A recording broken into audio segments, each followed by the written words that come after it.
Ici, là, quand nous lançons l'entraînement, nous avons ce processus-ci. Vous pouvez entendre comment la machine tourne. Ça veut dire qu'en fait, les réseaux de neurones aussi font tourner, en fait, on va dire, grattent beaucoup les CPU.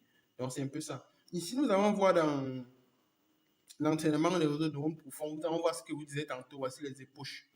Les épauches ici, on va dire quoi? On va dire quoi? C'est les vagues d'entraînement, si on va dire ça comme ça. Dans la première vague, nous avons 100. Nous avons le loss. Le loss ici, c'est un peu comme l'erreur.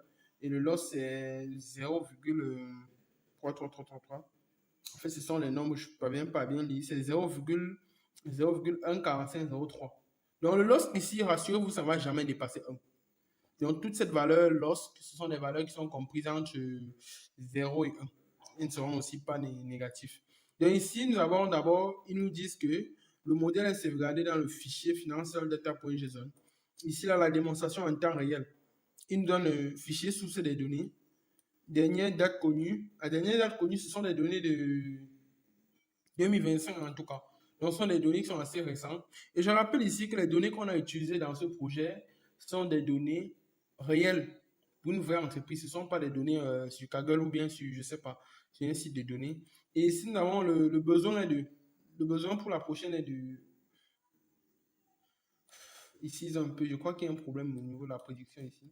Le moins ici ne devrait pas être là. Et le test supplémentaire, test 1, le besoin. On dit le loss financier de... En fait, on va d'abord regarder les pourcentages. Prédiction relative. Ici, là, nous sommes à, je vais dire, 68%. Donc, le modèle à 68% des temps va donner une bonne réponse. Je pense ici, ce n'est pas la prédiction. Ici, c'est la différence entre l'encaissement et le décaissement. Parce que si vous regardez ici dans les données, les données ici, là, on a les dates, on a les opérations, on a encaissement, on a décaissement. Donc, l'entreprise essaye de prédire ici, là, combien les